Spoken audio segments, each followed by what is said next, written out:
This is 1:30. This is Critical Issues in Sports. And we are brought to you by somebody.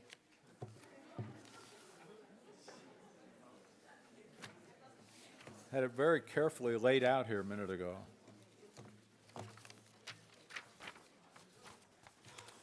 We thank our partners for the generous support of the 4th Annual Charlie Steiner Symposium on Sports Communication. I'm Dave Kindred, by the way. We should thank Paul Herzog, Bradley Class of 1974, Chartered Financial Consultant, Mass Mutual. Good. And I will say Mass Mutual a second time. And also the Greg and Dan Show, WMBD 1470. Good. I was a guest on their show one time, not long ago. Yeah, it was fun. They do good. Our panelists are David Baker is the president of the Pro Football Hall of Fame. He looks like he could be the Pro Football Hall of Fame. He was a basketball player once upon a time. Next to him is Kenon Brown, and I'll read his ID. Kenon Brown is Associate Professor and Graduate Coordinator, Advertising and Public Relations Programming Director, Alabama Program in Sports Communication. I think that means he gets a ticket to every Alabama football game. Next to him is Erica Zonder, Assistant Professor of Sports Management at Eastern Michigan University. All of these people have things to talk about. All of these people have things that I, for instance, have been writing about for a long time. I hesitate to say how long, but I was a professional sports writer when I was 17, so that's been 60 years. Some of these things seem new to me because I've written about them 40 years ago, but they're still relevant, and that's what we're here for. I always like to be with people who are smarter than I am. It's easier to find these days than it used to be. And we'll discuss a lot of these things that are in the news today. We'll start with the Pro Football Hall of Fame president, because I have a problem with pro football. I have a problem with all football, for that matter. I've written many times that I don't think anybody should be playing football. You know, I have a problem with, and part of my problem is that I have written about Muhammad Ali, the greatest boxer of all time. I've written about him for 40 years, and never once stopped to think, what's happening to his brain? You know, he was hit in the head 1 million times, and eventually I saw what happened when you get hit in the head 1 million times. And that's what football says to me today. The whole CTE, is it a controversy? Is it real? A football player named Merrill Hogue has done a book now called The Plot to Destroy Football. I think his thesis is that CTE is not real, that it's overblown, that too many people are making too much of it. We'll ask David Baker to talk about that a little bit. Yeah, Dave, if I could kind of respectfully make a couple corrections. You know, the name of his book is Brainwashed. And second of all, I don't think he's saying that it's not real, but he's saying, is the direct connection between football and CTE there? And, you know, in my experience when I came to the Pro Football Hall of Fame, you know, we have a lot of guys. I had 2 young sons, both of whom I'm proud to say played football. One played at USC for Pete Carroll when they were winning 35 straight. He then went on to be a first-round draft choice in the NFL in the first round of 2008, played 8 years. While he was setting the record for the most consecutive wins in the NC2A at the time at USC, my other son was playing at Duke, which was losing 22 straight. And we had that record at our house as well.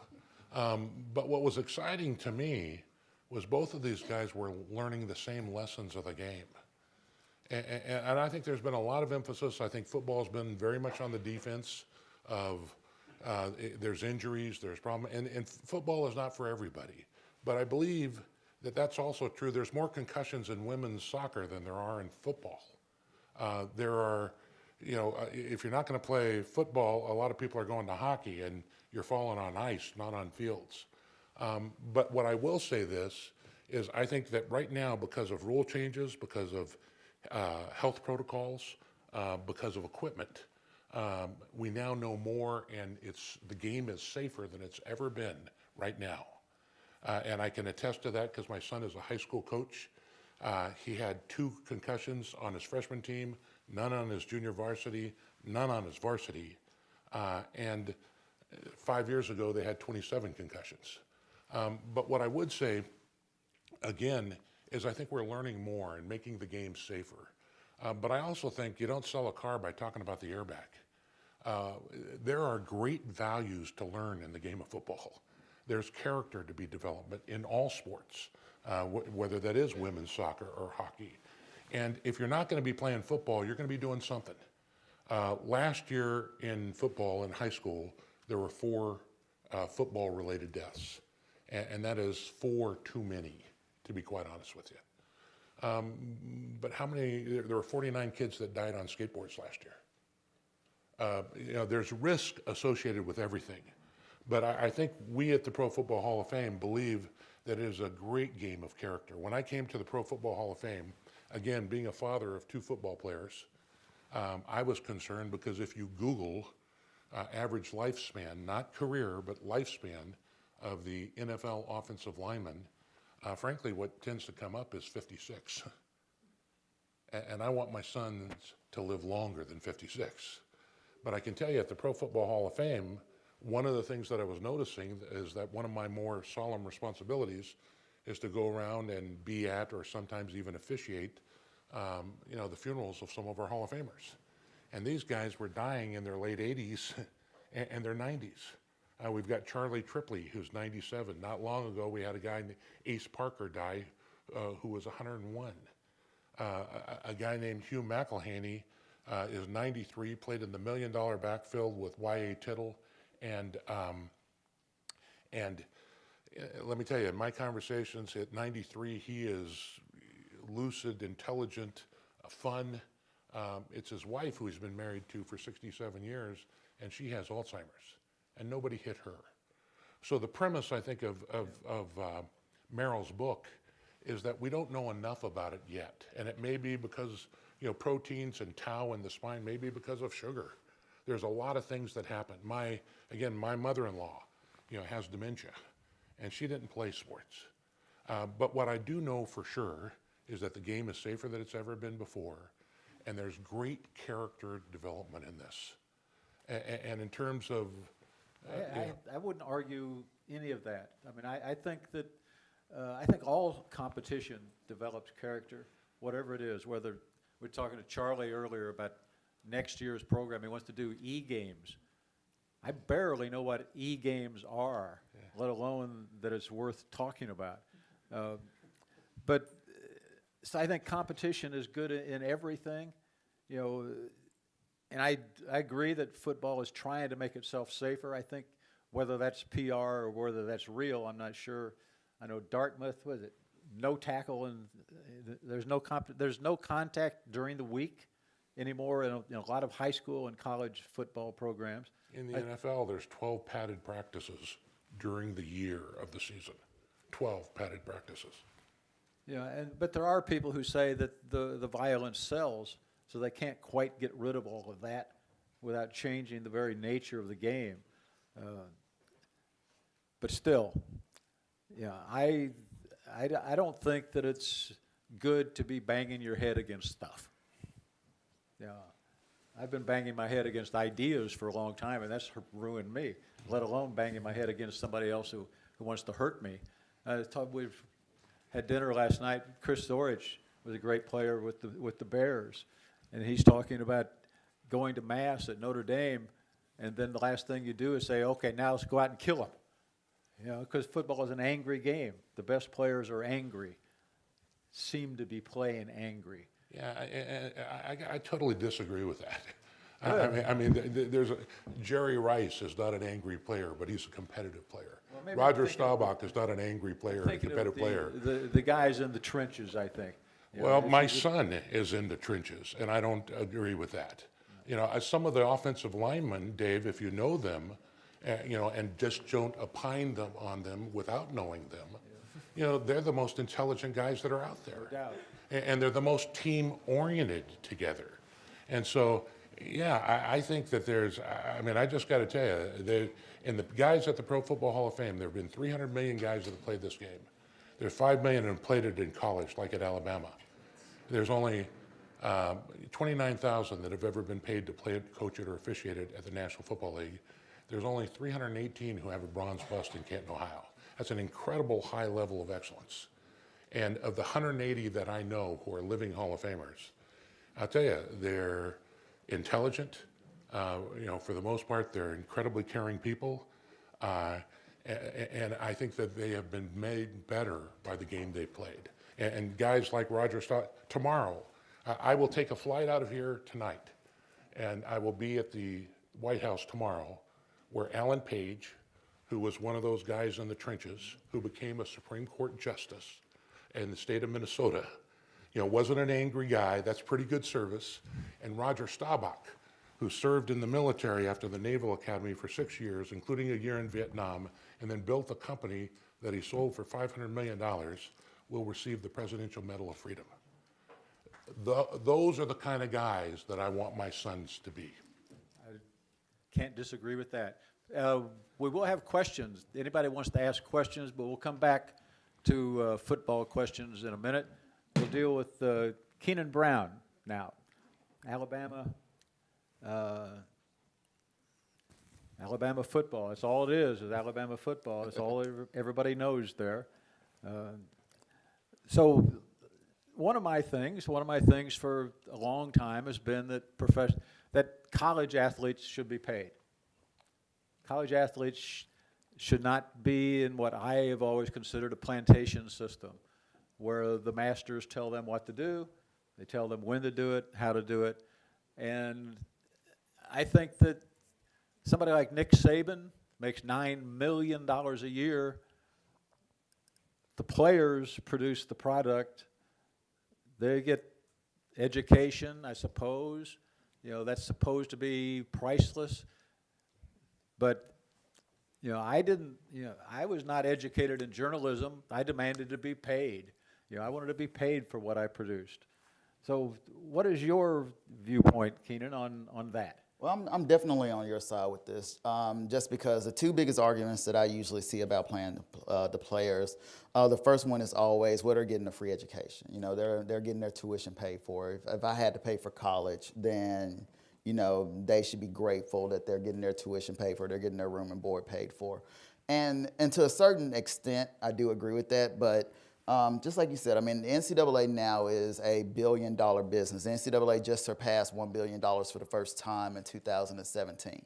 The majority of that money comes from the college basketball tournament. I mean, they make probably about $760 million just from the NCAA basketball tournament. I mean, so we're not dealing with, you know, a small business here. I mean, they're making billions of dollars off the backs of these players. Football coaches, their average salary right now is $1.64 million. The top 10 highest paid coaches in college football, they're all making more than $5 million. If you play in the college football playoff, the participants earn $6 million for their respective conferences. So we had Alabama and Georgia in the college football playoff last year. The SEC got $12 million for that, just for those two teams participating in the playoff. Bowl payouts, if you look at the Power 5 conferences, you look at the SEC and the Big 12 or whatever, I mean, those conferences are making, just off bowl games, $60 to $90 million a year off the backs of these players. So to me, that first argument that, you know, they're getting free tuition, they're getting room and board, I mean, that's kind of null and void to me at that point, just because, you're making billions of dollars off of these players. And they're seeing maybe a fraction of that. If they go to a bowl game, they may, get a couple of gifts or something, but they're not getting paid. So the fact that this is a multi-billion-dollar industry right now, to me, that in itself is telling me that, the players need to get their share. They definitely need to be paid what they're worth. The second argument that you hear about the players getting paid is usually, oh, well, you know what? They get a chance to go make millions of dollars in the NFL. They get the chance to go make millions of dollars in the NBA. Less than 2% of college football players go to the NFL. Around 1% of college basketball players play pro basketball. And that's not just the NBA. I mean, I'm talking NBA, I'm talking overseas, international pro leagues. 1% of the players, and that's men's and women's, play pro basketball. I mean, so you're talking about a tiny fraction of these players that are really going to get their return on investment. The fact that they are going out there and they're basically playing this game for free at the college level. Only 1% in each sport, they're going to get their return on investment. So you hear a lot of journalists these days just really comparing it to modern day slavery. And at what point do you actually say, okay, you know what? I kind of agree with that. So, I mean, do I think the players should be paid, like hundreds of thousands of dollars? Not necessarily. But, give them something that shows that, you're putting your body, you're putting your health on the line for this university. So we think that you're worth more than just the tuition and the room and board that we're paying. Well, there's no doubt that, the top programs, people like Alabama, people like Georgia, take super care of their athletes. Oh, absolutely. Absolutely. Medically, tutoring, every advantage is given to them. At the same time, they still should be paid in some fashion, whether it's the cost of attendance. Some places do that, I think, don't they now? Yeah. But what would you do? How would you change it? Erica, you have an idea? I just sort of wanted to, before we get to that, I just wanted to sort of comment to you, and I totally agree with what you're both saying. But have you thought more about that sort of Olympic model, right? The idea that these athletes can, sell, use, lease their name and likeness, right? And let the market pay them, right? So when I'm Googling 5 years ago and I Google Johnny Manziel jersey, like number 2 Texas A&M comes up and I can buy it, right? But yet he doesn't make any money off of it, right? So is that a half step or something that we can do now while we're figuring out if the 4th string offensive lineman should get paid? And honestly, I think that is a great short-term solution. I mean, if we're not willing to pay the players, then at least let them make money off their likenesses. At least let them make money off their images. I mean, like what every harm? other college student can do. Right, absolutely. Right? Like, what harm is it doing to NCAA rather than just taking a little bit of money out of their pockets to say, okay, you know what, you're a Heisman Trophy candidate at quarterback. You know what, if you want to sell an autograph, or if you want to sell your jersey, if you want to sell a T-shirt with your name on it, go ahead and do it and make a little bit of money. I mean, like, what is... And the market will decide that money, right? Absolutely. So, I mean, selfishly, I can't have a new NCAA football game because the NCAA is afraid of paying the players for their likenesses because of the lawsuit against EA. So, at what point does the NCAA just kind of, bluntly speaking, stop being greedy and let these players at least get something in return? What bothers me about the big money all the time is that even, I don't know if Alabama claims it, but I've worked in Georgia for a long time. They always claim to be broke. The athletic department is always broke.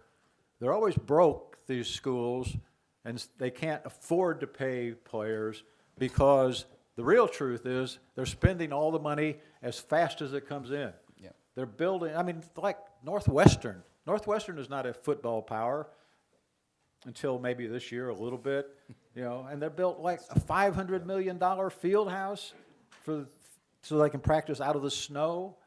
$500 million, and there are Taj Mahals being built, Alabama, where instead of spreading the money around, they find ways to do capital improvements. Right.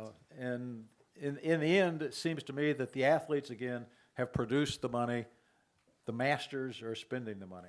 I think though, like a school like Michigan, where I'm a alumni of Michigan, right? I know that a lot of that revenue that is generated actually pays for other sports at Michigan, Yeah. right? It's necessary. So, but I will say, as someone who works at Eastern Michigan University, right, and talk about any money comes in and what they spend it on, right? All the sports at Eastern Michigan are completely subsidized by student fees, right? And so, of the $9 million budget that they spend on football every year, 5 point something is financed by internal money, right? They just recently cut 4 sports, right? They were all financed by internal money. So, in this case, like, I'm going to say that we're broke, right? Yeah. We're broke, and yet we are still building a Taj Mahal on our property right now. Yeah. So, We'll move to Erica. I'm interested in, I've been kind of semi-retired, and I've been writing about a girls' high school basketball team for the last 8 years, and I'll keep doing it until I'm old, and I've asked these high school athletes what they know about Title IX. They all kind of look at me blankly. I was around, I was a veteran sports writer when Title IX regulations that empowered women athletes came into existence. And yet, most young women don't know anything about it. I believe that, anyway. Erica can educate us a little bit. well, I think this is an interesting point, and it's not just young women that don't know anything about it, but we have a bunch of high school students in this room, yes? High school? What's Title IX? Did I just hear no clue from a bunch of people? Okay. So, all right, let me ask a different question. For the girls in this room, the high school girls, did you grow up playing sport? Right, from an early age? Did anybody ever tell you no? Who told you no? Okay. So your grandma told your grandma who, okay. So just briefly, Title IX is a federal law. And it's like basically a big one long sentence. And I'm going to just read it to you really quickly. No person in the United States shall, on the basis of sex, be excluded from participation in, denied the benefits of, or be subjected to discrimination under any education program or activity receiving federal financial assistance. That's the whole law. Did anybody hear the word sport in there? No, right? Did you know that the great majority of schools, whether they're private or not, receive federal financial assistance? Right? And so this law was created really, it's a very long story, but it involves a woman who had a doctorate who couldn't get a job teaching at a university, who was told that, she should go home and, cook for her husband, right? And she teamed up with some senators and some Congress women, and they created this law, right? And this law came into effect in 1972. It wasn't until 1975 that they, as the governing body of it, which is now the OCR, said sports, right? This also applies to sports. 1978, they had to comply. Nobody complied. 1979, more about the sports. And what we found then is that they sort of created a sort of a rubric, if you will, for how schools can provide these opportunities, this participation, this not being discriminated against, right? And we're still seeing that today. And I mentioned that I was at Eastern Michigan University, and for those of you who don't know, Eastern Michigan University just cut 4 sports this year, and 2 of those sports were women's sports, and they were sued, right, in court, and as of now have lost, if you will, that case and are going to be having to reinstate the sports. But the law of Title IX basically has 3 areas of compliance, and the first area is participation, right? And there's a 3-prong test, which we don't need to get into, but the whole point of the 3-prong test, I'm happy to answer questions about this after, or put it on the board even. The whole point of the 3-prong test is to create participation opportunities for the underrepresented sex, which historically has been girls and women, right? The second area of compliance in Title IX is about scholarships. If you're handing out scholarships to men, you need to hand out scholarships to women. And the third area of Title IX is about benefits and opportunities, right? This is your uniforms. This is your practice time. This is your access to tutors. This is all those other areas, okay? How many of you play on a sport that there's also an opposite sex of that sport? Basketball, track and field, what? What sport? Softball? So softball, wrestling. Softball, do you get all the same things that the baseball team gets? No. Tell me a difference. Our baseball field is a lot bigger. They have bathrooms and water fountains. We don't even have lights on our softball field. So Title IX has been used to sort of combat these problems, right? And so that's just sort of a brief primer of the law. And again, it's not a sport equity law, right? It's a civil rights law coming from a long line of civil rights laws through the 1960s, but here it is, right? And I think President Obama said on the 40th anniversary that we need to remember that it's not just about sports, right? It's also about STEM, right? And all these other educational opportunities. So sorry for the brief primer. Was there a follow-up question for that, Dave? I like it. I think it's important to know. I told Erica earlier, I think it's the biggest change that I've seen in sports ever, the best change. You know, and also just briefly, sorry, and it doesn't just cover sports right on campuses, it covers sexual assault, right? And a lot of times we hear that sexual assault is with athletes, but it's also with many, many other students. And what we're always hearing in the news about Title IX now are the sexual assault area of that, right, as Betsy DeVos and the Department of Education start trying to change the standards and that. And we've seen a lot of sexual assault-related cases sort of in the news that have Title IX implications. Sorry, Dave. Maybe it's a good time for questions. Anybody have questions? We have Bradley here with the microphone.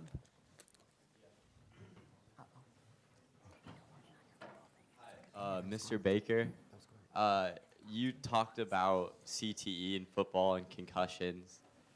Well, the two things you cited, the first one was that there is more concussions in women's soccer than there are in football, but that's not accounting for 80% of the unreported concussions that happen in football.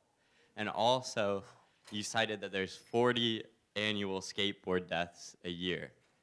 And what that's not taking into account is that most of those deaths happened in public roads. And so that was not, and that also includes longboarding deaths. So basically, you're citing a form of transportation where most of those collisions happened with vehicles. And so relating that to a sport is very unfair.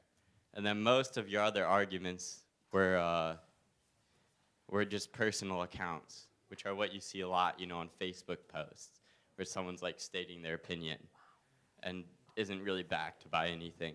So I just want to like, you know, spread awareness about like how the truth can be bent.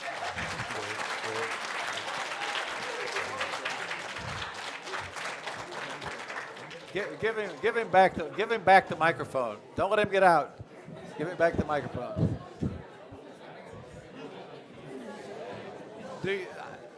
I'm sorry. I don't disagree with any of that, but do you have a question?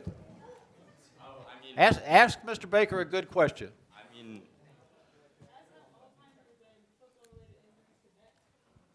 I don't know. All right, I'll ask the question for you. I don't know. I guess how do you? I don't really have a question. That's all. Okay. Well, I think you made good points. Like, how do you feel about that? Like, Well, listen, I think it's great to have a discussion on this, okay? I think you're entitled to your opinion. But I will tell you that I know 180 guys who are living, who have played this game, who are very intelligent, very healthy in their old age. I will also tell you that talking about my sons, to me, is factual evidence that I'm very close to. These are personal. If I may. Okay, sorry. Thank you. But let me give you some facts, okay? In 1993, the National Institute of Health and Occupational Safety did a study on football players in the NFL. They studied 462 players who had at least 5 years of experience from 59 to 93. So these were not guys who had a cup of coffee. These guys were guys who played a lot for at least 5 years. They did find that in neurological disease that they were 3 times higher to have some problems than other guys. But in 16 other areas that are the top killers of men, they found that those guys live longer and are healthier than the guys who watch them on TV. That's a fact that you can go look up, okay?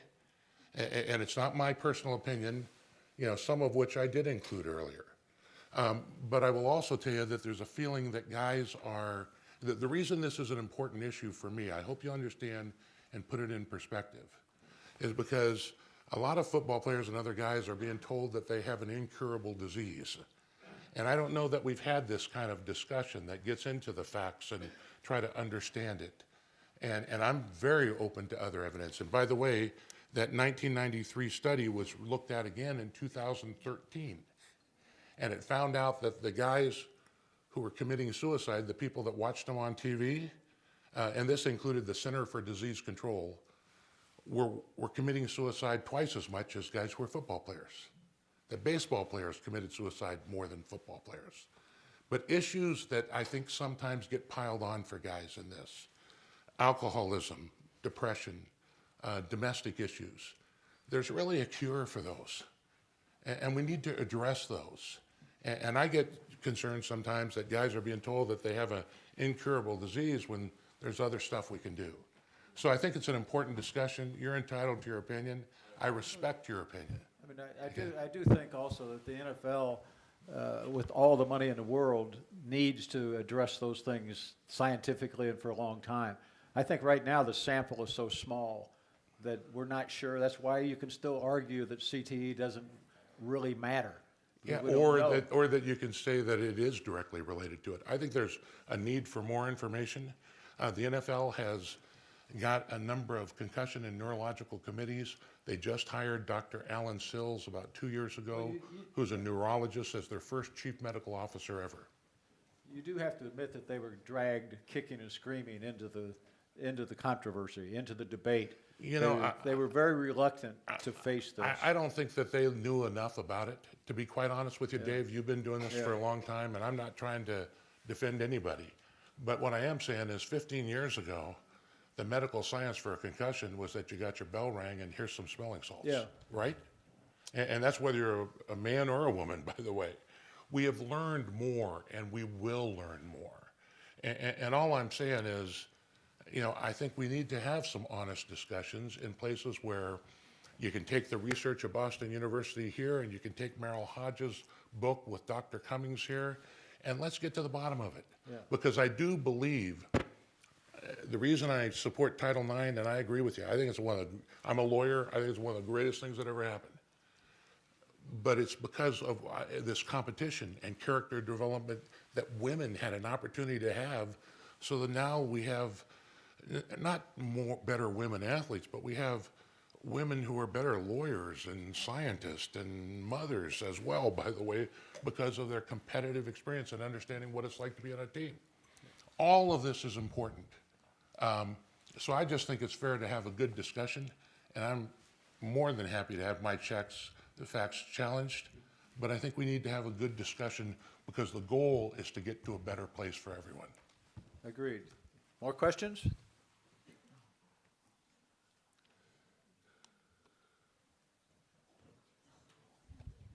So David, you said you're a lawyer, so you're probably into semantics, right? I'm sorry. You were probably into semantics, right? You're a lawyer. When the last guy had said that skateboards were transportation, did it not cross your mind too that skateboards are in the X Games, and most people refer to football as a sport or game? Yeah, Just I don't know that what went through my mind. What I was the issue that I was talking about. Let me tell you, you get a 400-pounder on a skateboard like me, it's dangerous. But my point was that you're going to do something else with your time. And it might be skateboarding, it might be bicycling, it might be other things. And there's risk associated with all that stuff. And so my issue wasn't against skateboarding. My issue was that there's risk associated with everything, and you need to balance the risk with the rewards. I know, again, for my two boys, I thought there was a lot of character development in football, and they got to be around some incredible coaches who made a huge difference in their life. And that risk was worth that reward.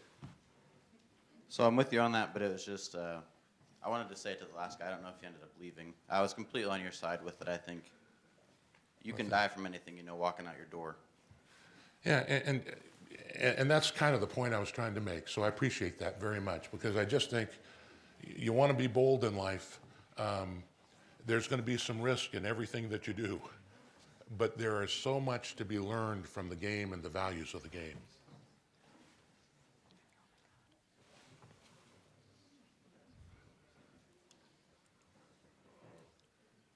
I just wanted to talk about it seemed like everyone up there was in support of paying college athletes, and I just kind of asked, what is the solution to that? I know you mentioned at least give them the money off their likeness, jersey sales, and stuff like that, and it seemed like that discussion is mostly on Alabama football, Duke basketball. How is Bradley going to pay their women's tennis players? How Or not. is, you know what I mean? So are all players going to be paid equally? Are those players, only the basketball team going to be paid? Things like that. Well, and just if I can interject really quickly, if we start paying only the basketball and football players, guess what we have? A Title IX problem, Right. right? So, but I'll let you. Yeah, absolutely. So that's why I honestly think the best solution for that, at least short term, until they figure out a revenue system and, you know, the NCAA can hash that out, is really to have them make money off their likeness. I mean, I really think that is the short term solution. Just because, like you said, okay, there are, let me say, I think 4 revenue generating sports in NCAA, and you can probably quote me on this. And football, men's basketball, women's basketball, baseball, and ice hockey, correct? Baseball, is it?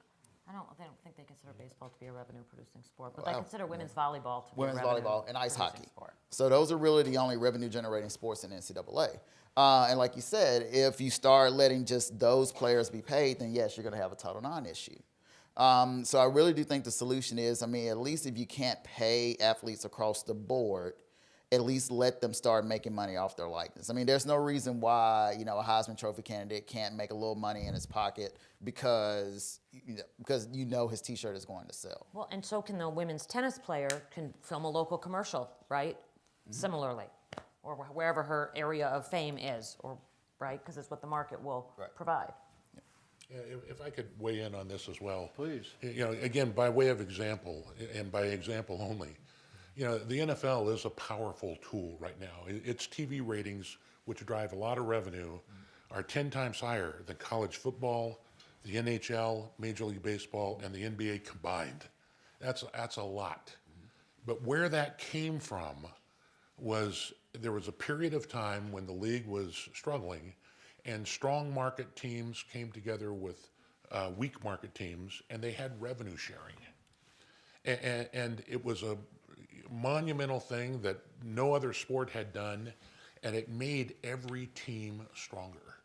You know, the fact of the matter is, even college football, which is a huge revenue producer, is heavily weighted towards maybe 15 teams. Yeah, out of a division that has 117, I believe, in it, and that's a Division I. But they share revenue.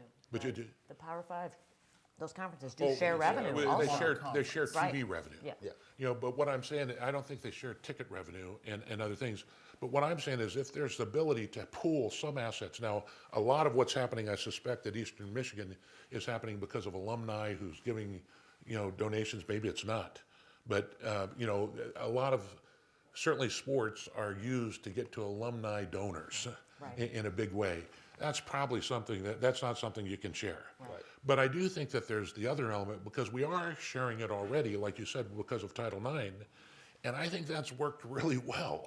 So if we share it so that all institutions are a little bit more balanced, that would be a great way. You're not going to reward the super athlete.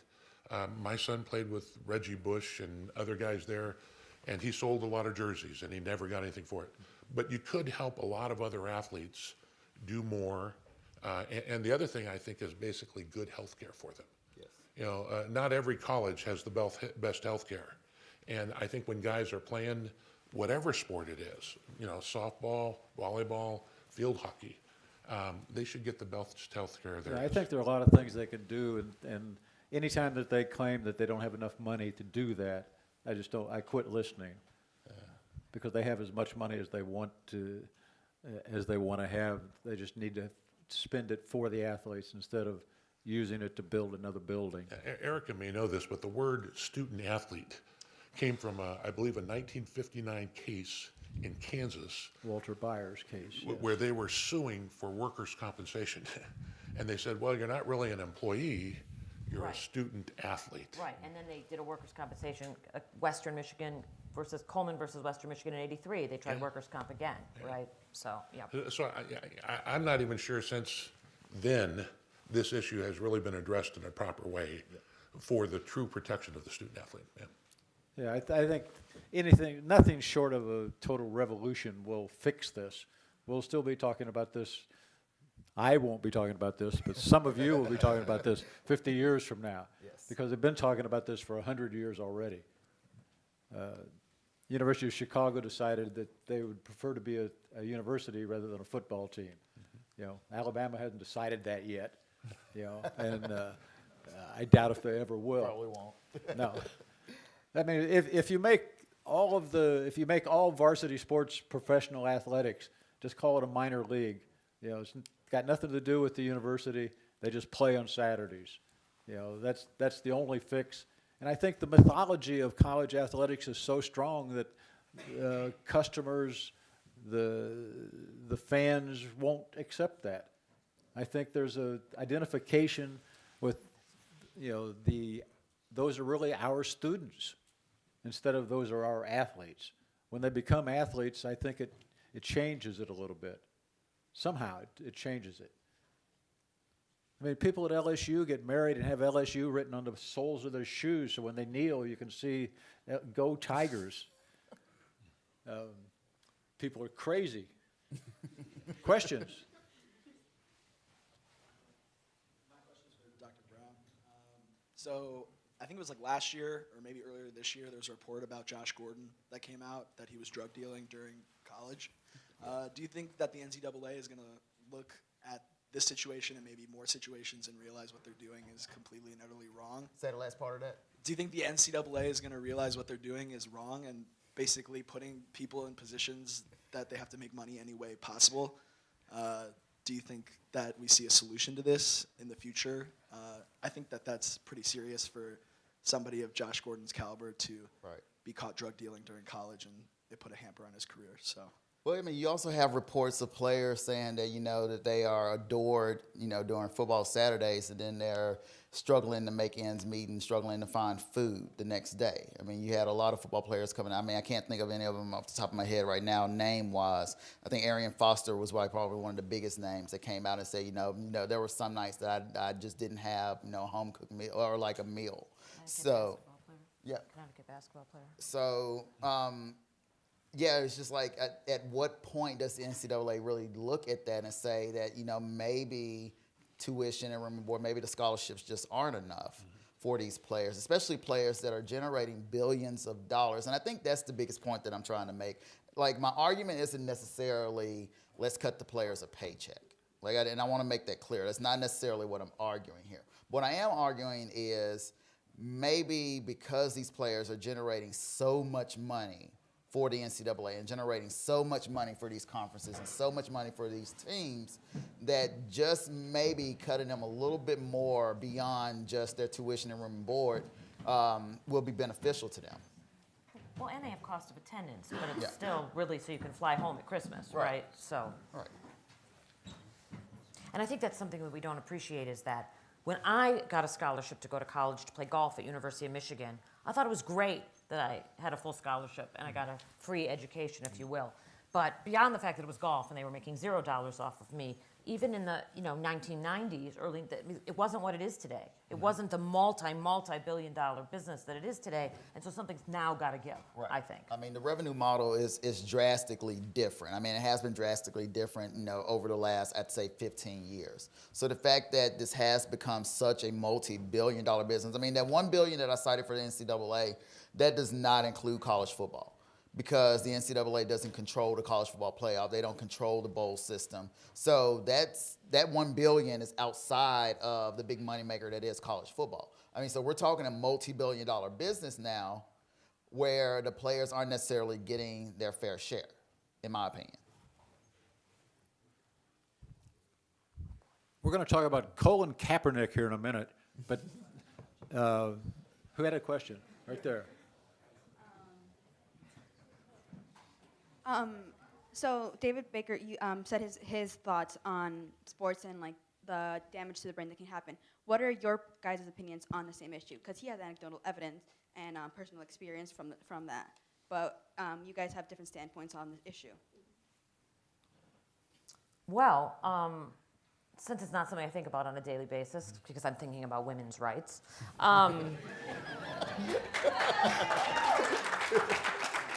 I do think there is something to the idea that we see a lot of concussions in other sports, and including for women in women's soccer, right? I mean, these are documented, right, events. And I will tell you, I was at Adrian College before I was at Eastern Michigan University, and we had to get trained as professors on how to deal with athletes that had been concussed and how to sort of accommodate them, if you will, in the classroom, because Adrian College had 40 sports, and we had athletes, women and men, walking in with concussions every day who were unable to sit in the light, who were unable to, you know, study and that kind of thing. So I think we're seeing it across the board in all kinds of sports. And I think my biggest, I guess my biggest thought about the concussion issue is that I do agree that we need more education about it. I mean, I think the NFL definitely needs to pour more money into concussion research and concussion education and figure out like what can be done to start limiting and preventing these things. I mean, I also think that the general public needs to be more educated about the methods that the NFL and hockey and other sports are kind of, and the guidelines and the procedures and the rules changes that these sports are starting to put into place to try to limit the concussion. So I think you need education on both sides. There's just a lot of barking about, you know, the NFL's bad, football's terrible, and things like that. I mean, and I just think that if both sides were just more educated on the issue, that we could seriously reach a conclusion that's going to benefit these players a lot better.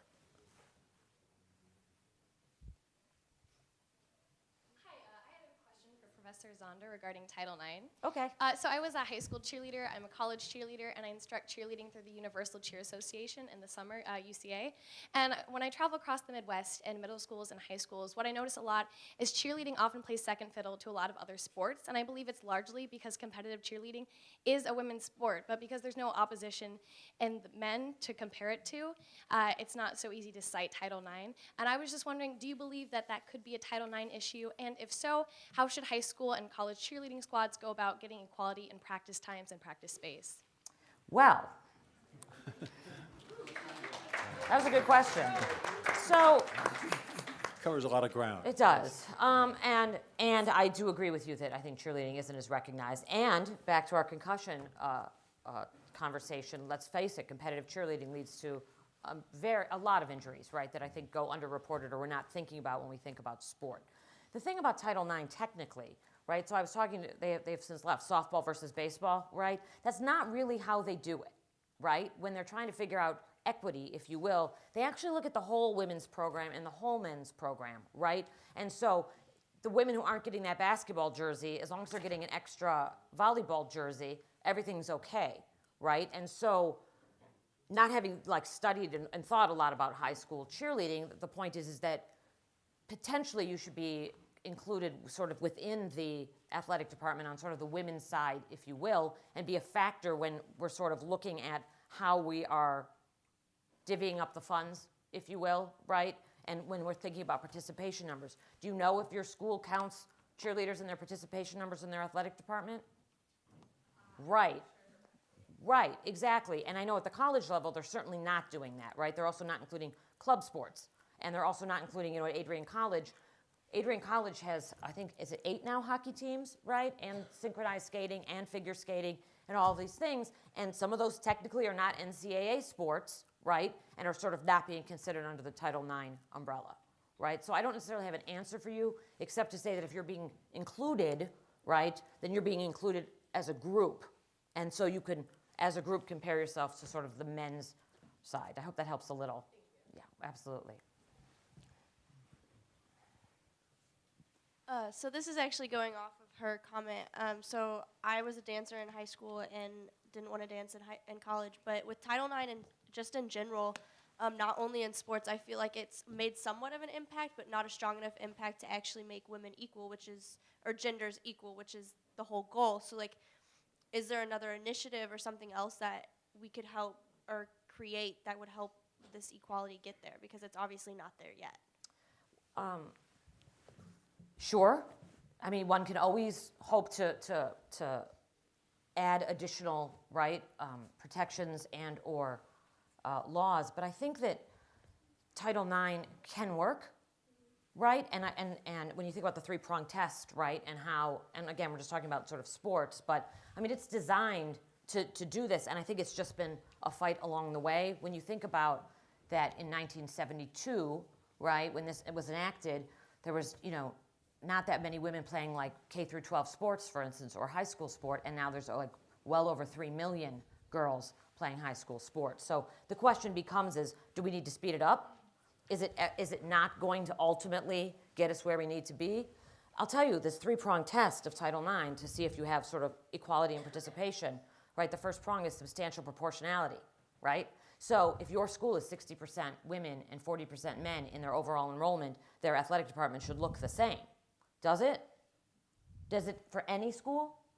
Right? Very few, and that's usually because of football, right? Because there's, in colleges, there's 100 plus, participation opportunities that we're not seeing on the women's side. So I guess the point is that, and so they created other prongs, so there's other ways you could comply. You could have a history and continuing practice of adding sports for the underrepresented sex and participation opportunities. You could accommodate interests and abilities, right, of that. So the question is I think it's getting better all the time, and can it stay on that trajectory? And if that's not fast enough, then it looks to your generation to perhaps start coming up with alternatives, right? I'd like to think, not to be political, but as you see government, right, who makes rules like this, hopefully starting to reflect the people in this room, right, some of these things will be addressed. Well, there's that word political. Let's talk about politics. Sorry. Let's talk about politics a second. Politics and sports. One of the things I've done for a long time is write about the intersection of politics and sports. The most recent, of course, is the Kaepernick stuff, national anthem stuff. Where do we stand on that, Kenon? Okay. I think the biggest thing that I'm sick of hearing is this whole stick to sports argument. And with people telling athletes that they should stick to sports and they shouldn't, get involved in protests and they shouldn't get involved in politics and stuff like that. And it almost makes it sound like this is a recent occurrence, which I think is the thing that pisses me off the most about it. I mean, the most famous protest of course, Muhammad Ali and his issues with the Vietnam War. Everyone that's a sports fan, they know about that. I mean, Carlos and Smith and their protest, the Black Power protest at the 68 Olympics, is the 50th anniversary of that protest.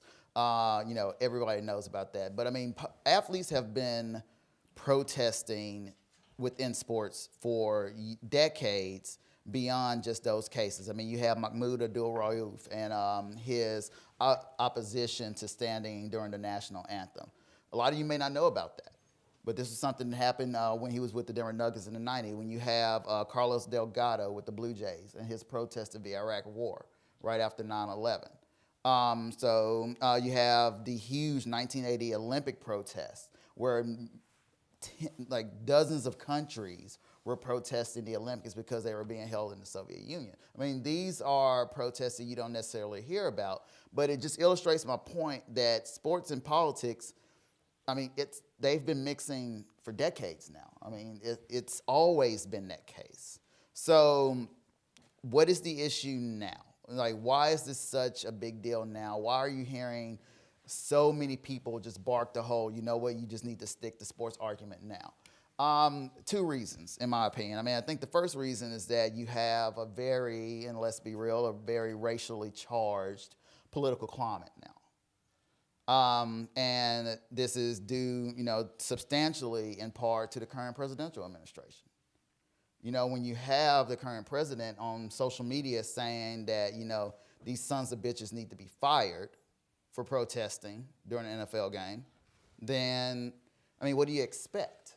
What do you expect? You expect NFL fans to get offended. You expect NFL fans to be pissed about the protests. The second reason is that, honestly, from a communication standpoint, we have more outlets these days for people to express their personal outrage. I mean, social media has given a microphone, and I'm probably going to get in trouble for saying this. Social media has given people a microphone that shouldn't have a microphone. It's given people the right to say their opinions when, maybe I don't care about your opinion as much. You know, it's giving a voice to a lot of people, and it's just giving an outlet where people can express their personal outrage a lot easier. So I think that really both of those elements are really what's driving this whole stick to sports movement that you're seeing. And of course, the biggest part of this is really in the NFL with Kaepernick. And some of you may have read his work, or like, you know, I know some of the scholars know Dr. Andy Billings in here, but Dr. Andy Billings and I and another buddy of ours, Dr. Melvin Lewis, he's in sports management. I swear we have this conversation maybe once a month. And we've always thought about, okay, so what if some of these roles were reversed? So let me ask you this. So let's say Colin Kaepernick was taking a knee. And instead of taking a knee because of police brutality, he was taking a knee because he had a stance against child trafficking. Is anyone seriously going to sit there and argue that, okay, you know, he shouldn't be protesting child trafficking? No, that's wrong. Like, is anybody really going to sit there and oppose that? Another thing, when you talk about roles reversing, I mean, you know there's a racial element to this. Chris Long is a huge political activist. Let's say he was the first person to take a knee. Let's say he was the first person. Instead of Kaepernick, Chris Long was the first person to say, okay, I'm taking a knee because I'm taking a stance against police brutality. Does Kaepernick have a job? Does Chris Long have a job? I think it's the bigger question. So, I mean, you can't ignore the fact that the political climate that we're in today really is driving this whole stick to sports movement. And it's just growing a lot more because of the different outlets that we have at our fingertips to where everyone is able to have an opinion about it. But the whole stick to sports argument is crap because, like I said, athletes have been protesting these things for decades now. So it just irritates me a little bit that now all of a sudden, because of the climate that we're in, that stick to sports movement is as big as it is. I think it went quiet for a while, you know, for maybe 10, 15 years, through Michael Jordan's time, actually, when Jordan could have made several statements, and the only memorable statement was that he wasn't going to become involved in politics because Republicans buy shoes too. Yes, sir. So I think that was the example that shut up, quieted a lot of people who might have spoken up otherwise. LeBron James now, I love everything LeBron says. You know, he makes sense. You know, that somebody's doing a show now, because I've been told many times, just stick to sports. You know, don't write politics, just stick to sports. But you can't stick to sports because politics is intruding in it all the time, everywhere. Through Ali, Carlos, and Smith, you know, it's part of the game. You can't avoid it.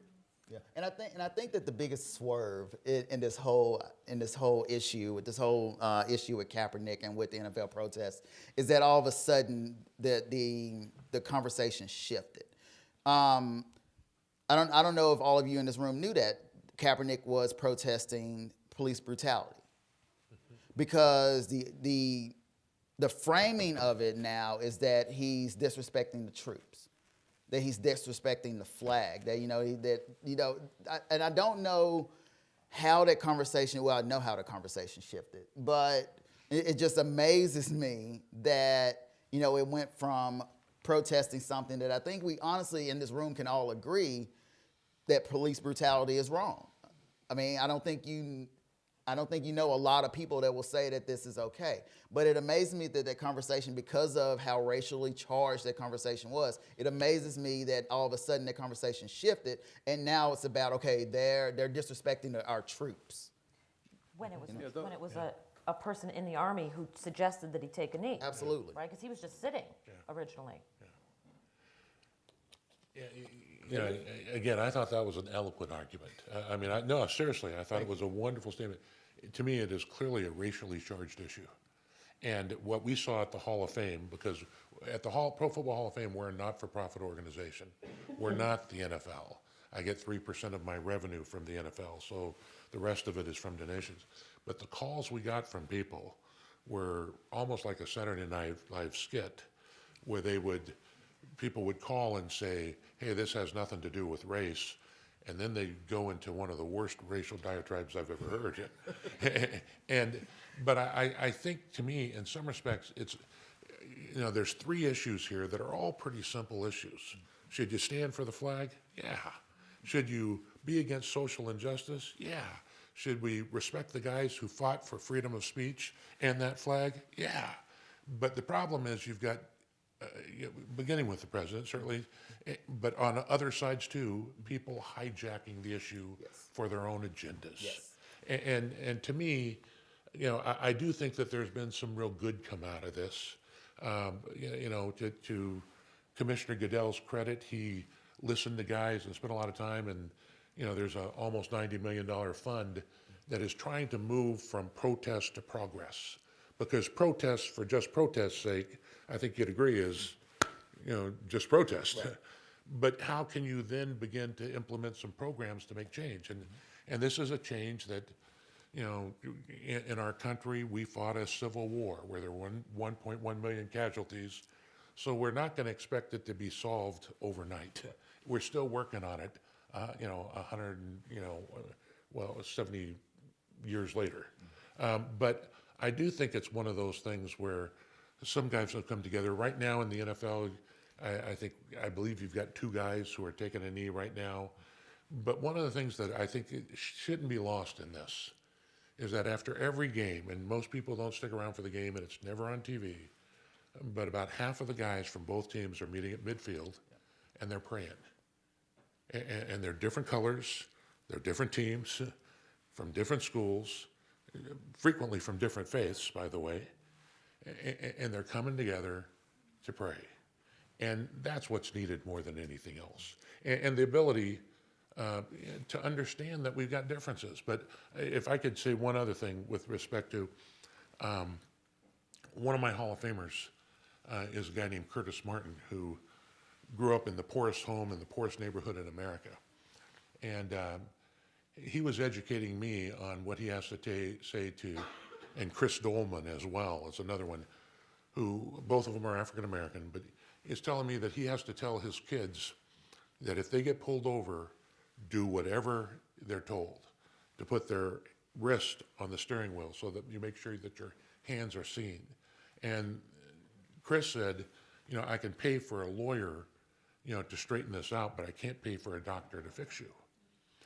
Respectfully, I've never had to say that to my kids.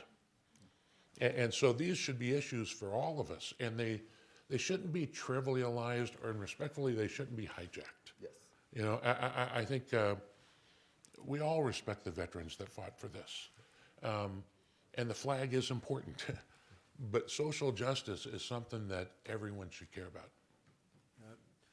I think it was much more a race thing than anything else. I mean, I agree with Kenon. If Chris Long had done it, might have been one graph at the end of a story.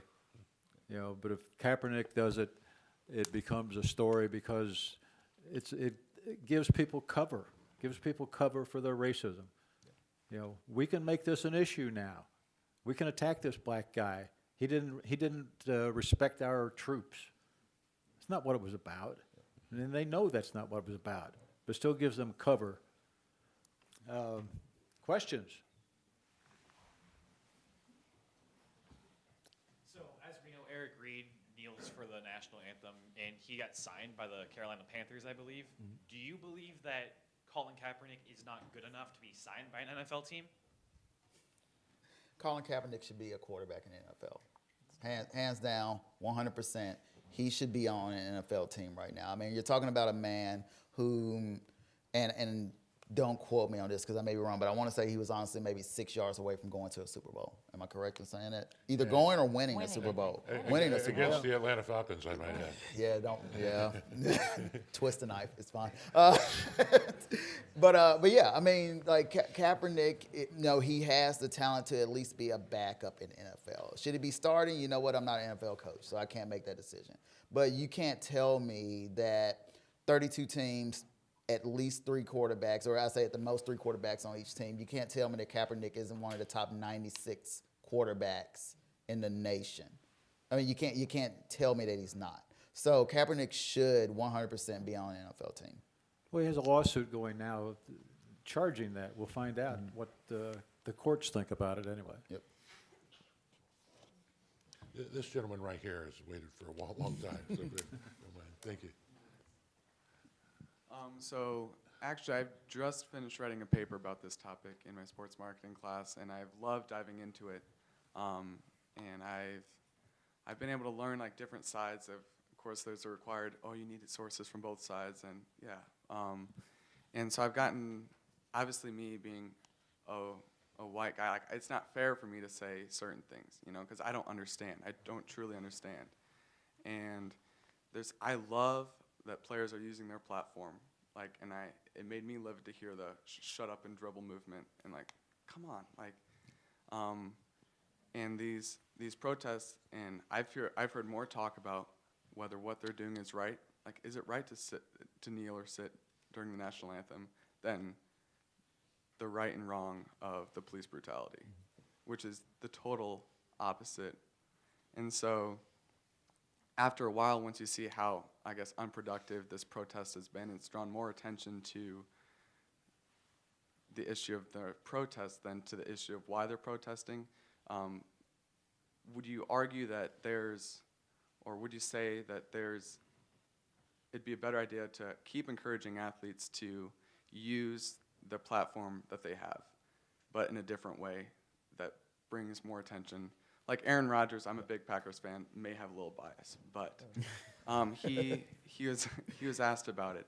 He's like, I'm gonna link arms with every one of my teammates, and I want everyone in the stands to do the same thing.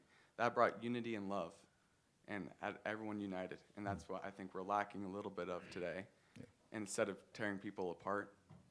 And wouldn't you say that it'd be better to encourage athletes to use their platform in other ways? Sure. A couple of things to your point with that, and I want to emphasize something that you said earlier, that you're completely right. People have just hijacked this conversation, and it has turned into something that it honestly should not have turned into. I mean, the entire point of Kaepernick's protest was because he was against police brutality.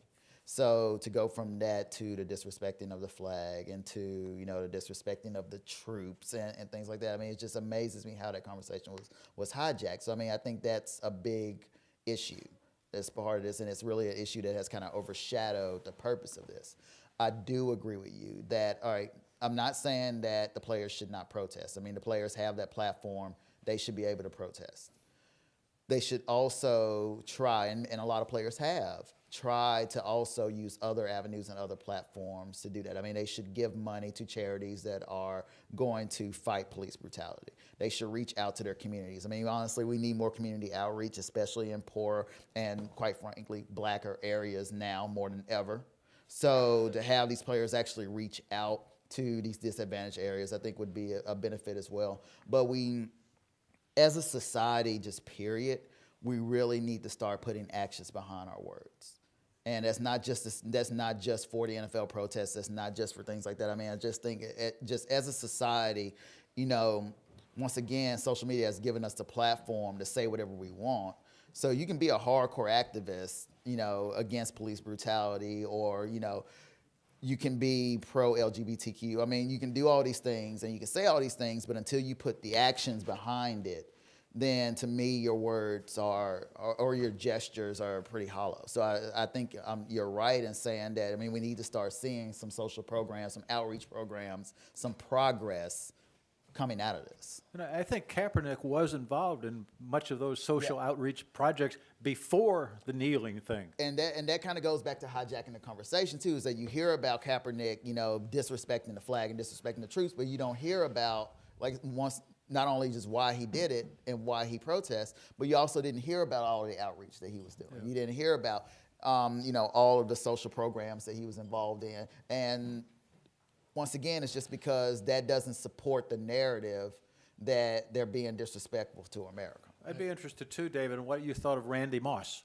Randy Moss chose to be inducted in the Hall of Fame separate from Canton. That was actually Terrell Owens. Terrell Owens. Yeah. I'm sorry, yeah. Yeah, I was disappointed not by him, but for him. I just recently gave him his ring in San Francisco, and he was wonderfully gracious, and I think it went well. But if I could, Dave, I'd love to go back to something on Ty and Erica here too, because I think your point,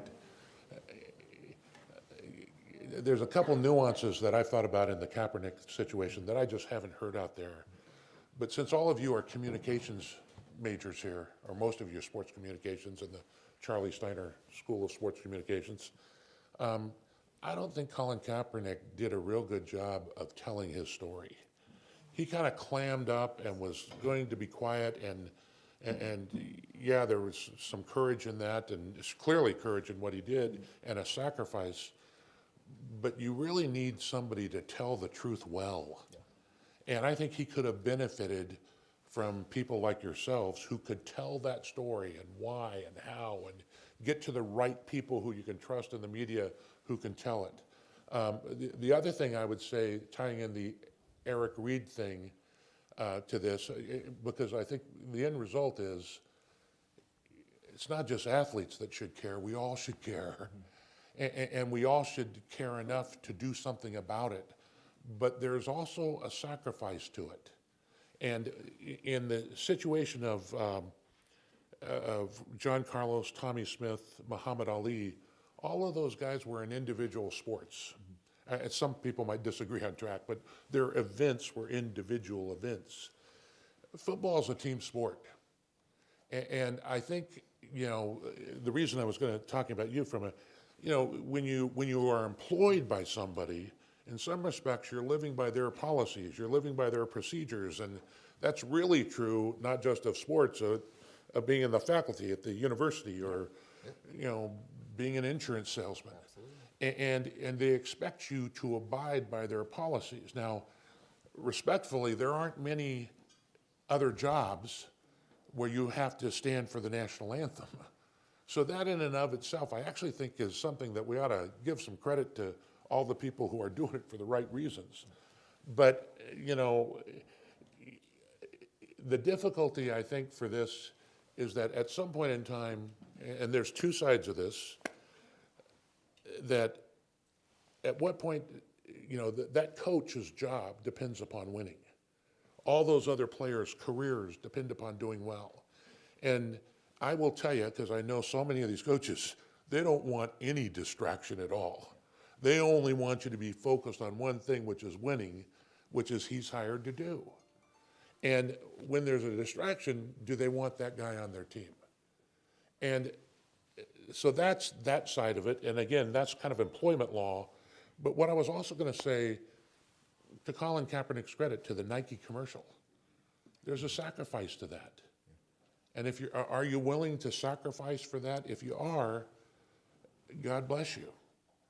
So it's a choice on both sides of it. But do you understand what I mean about the employer's rights as well? I do, but I have a sort of a question about what you're talking about with the commercial that I'd love you to both weigh in on. When we talk about him sort of not telling his story, right, and sort of clamming up, and then we get the commercial, which had obviously been in the works, do you think those two things are related? I think somebody else told the story for him then, which was probably needed. But again, I think it would have been wonderful for him to do interviews and say, this is what I really mean. There needs, in my view, there needed to be a whole lot of education, in particular, not just by the black community, but by, because for the reasons you said, the black community knows it best. Hey, this is why we're doing this. These are the issues. You know, take a look at the unarmed young black men that have been killed and the investigations, you know, in outside St. Louis and Florida. And I don't know that there was We're in the last 30 seconds here, so talk fast. I'm not sure that there was an effective spokesperson for that, at least from my perspective. Was there? No, go ahead. And I do agree to some extent that I do think that Kaepernick's story and the reasons that he was protesting could have been told better. I mean, I really do think it could have been communicated better. I think he got overwhelmed. I think he got overwhelmed very quickly. Right. And, you know, I mean, all the weight of this was really on his shoulders, which, you know, of course he's going to get overwhelmed. Of course he's going to clam up. Of course he's going to have those issues. But I do think that that's where, you know, a good PR rep, or if the 49ers really wanted to embrace it, they could have used their platform to really say, okay, we support Colin Kaepernick. This is the reason why he's kneeling. So we're going to take these steps to reach out to the community. We're going to do these things. Let's to hope help the fight next it. guy learns from all of that. Somebody needed the skills that you're learning now. I thank you all. Thank you. We're done. Thank David Baker, Kenon Brown, Erica Zonder. If I can ever help you.